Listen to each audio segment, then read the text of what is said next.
Greetings, everyone. Now, I did talk to the president's office, and Anna said, go to our website. We have a permanent timeline up,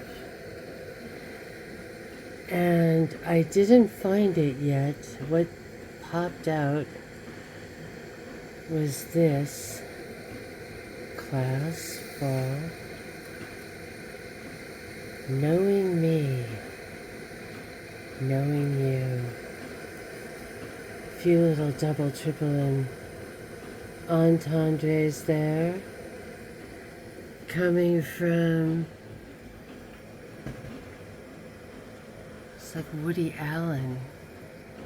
I don't think so. I don't know. I always just get traumatized going to the site, going to the school. But we are on to other things at the moment. Let's just get one sentence out of the way, if we can, regarding the tunnels. There to repair the wall after a, quote, unauthorized passageway had been built connecting the sanctuary to nearby buildings, allegedly including a local children's museum. Allegedly to a local children's museum. I just kind of found that bizarre.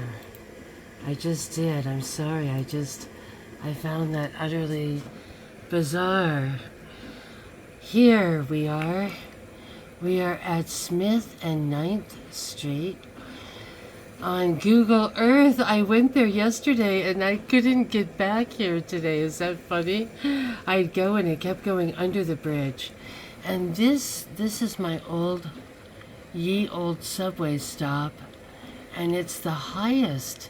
So it's not a subway. I guess it's a train at this point. The highest stop in, I think, all of New York City, and also the most remote at that time. And we'll pull it up. We'll see. We will see what we can see regarding that, going back to Google. Okay, so it's right there. It's right over this weird, strange canal, and this is where I was living. It was an old tool and die factory. It's wild. There's like all these trees there now. They weren't there then. It was all very industrial. So, you know, it's nice that it got better. And we had like this giant sort of patio sort of thing overlooking everything. If that is the building, when I typed it in, that's the one that came up. It was 505 Court Street. So it's either that one or the next one. But we had, weirdly, this giant, nobody wanted to live there, you know. It was a condo. Someone had bought it and they made it sort of nice too early, and everything around it was just a wasteland. And I don't know, but that was the subway stop, so it was always just really scary going up these kind of weird, endless creaky stairs, and you know, like a conveyor belt that sort of didn't work. It was just a real, you know, obvious murder spot. And I sometimes, actually, there was kind of a weird experience once where I feel like I met Jay-Z there, the rap person. I could be wrong, but there was one night I was there and oddly was not alone. There was actually like a group of guys, and I just thought they're going to throw me over the bridge and into that stinky canal. And what they did was they complimented me on my hat. which seems like a Jay-Z thing to do, doesn't it? He's sort of fashion oriented. So why am I like looking at this thing? This was an area of endless sort of entertainment for us, and I don't know if it's still owned by who it was or not. It didn't come up anywhere, but I think it didn't then either. It was, it said Vitamix, which says it's in Ohio, but I think we looked it up then too. And maybe it's sold, maybe they abandoned it, but it was I guess like a Hasidic company. And we were really proud of them. They would be going all night long, and they'd be wearing their cool hats, and they'd be on forklifts outside in the snow. It was sort of like wildly cinematic. And yet now looking at everything, it's like, oh my God, what were they doing? Or were their tunnels? And like, oh my God, like it's next to this canal, and what's going on with that? And I don't know. I don't want my imagination to get too crazy on you guys. But yeah, it was the Vitamix. So I'm trying a little bit here. And, they've kind of fixed it up a little bit. It sort of looks like there's sort of more going on, as it were. But it was like just such a remote location. It was weird to feel like I was just, I don't know, I felt like I was just in the middle of absolute nowhere. But there does look to be new construction. Because it felt like it was all wooden. It was like walking up the top of an old Coney Island roller coaster, just really bad. And what I've been trying to get to, everyone, has been the Lookout Mountain. The Lookout Mountain, well, this is what's so weird. This is the Lookout Mountain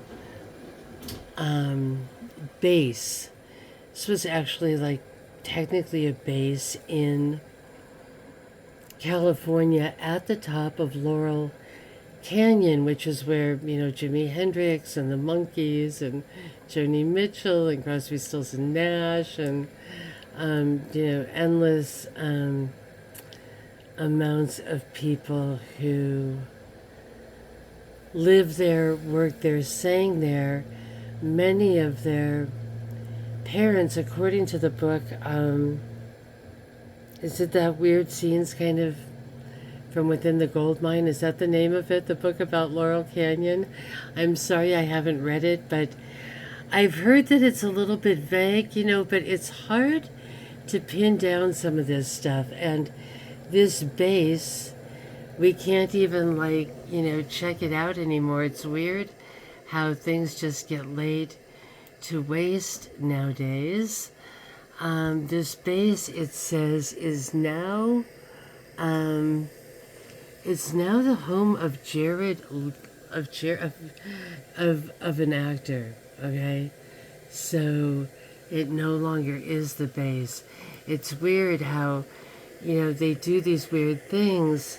Now, this book I bought, I have not read it yet, and I think I was afraid to read it because of kind of personal memories. I think that's why we haven't hit California as much. New York is maybe more recent memories, things from college. This is, I've been in California as a small child and then back and forth as an adult a little bit more. It's interesting how it's right up there with the Devil's Chessboard. But this particular author, it's interesting because he really was like an actual real journalist, O'Neill, and not just some kind of like wild whatever guy or something, And I think someone asked him to do a story on Manson, and he was like, oh my God, no. And he was just kind of like this real kind of, I'm a real journalist. And then he ended up like falling into the rabbit hole for 20 years. And it's interesting because he found a little bit of a connection between Jolly West, and it's got the laboratory disguised as the hippie crash pad. And he he really delved into, he really was able to find a lot. He was able to see they'd walked the same corridors of the same clinic. And so that's interesting.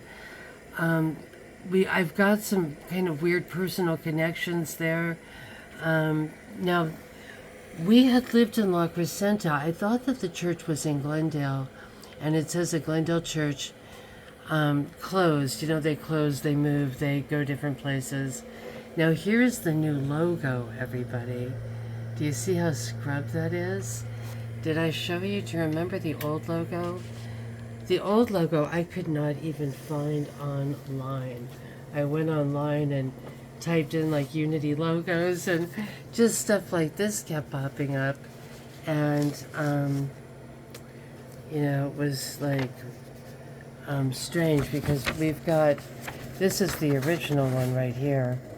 And it's the disc with the wings that I read in some ancient thing recently. I always thought it was the sun, but it's like it's a spinning, it's a UFO, is what it said. And this is this is Tulsa, Oklahoma. But I remember like some of the ministers being really upset and saying they're scrubbing things. It's weird. It's considered Christian, but they don't use the cross. Oh, France, sorry. I was doing something else there with France. So here we are, we're back in this just bizarre, place, and, trying to connect everything. It's like there's a lot of different things going on at once, and, things that are kind of just weird and nefarious in so many ways. So, so I think we'll start doing that. I think we're going to start delving into a little bit more of the West Coast tonight, if that's okay with everyone. Look at that, isn't that fun? The tank farms. What a just remote and bizarre area. But, it was like, what a place to work. Nobody was watching them except for us, right? It was just really undercover of subways going overground kind of thing. And so I look forward to your thoughts on that, and we're going to start bringing up, we're going to go to California a little bit more.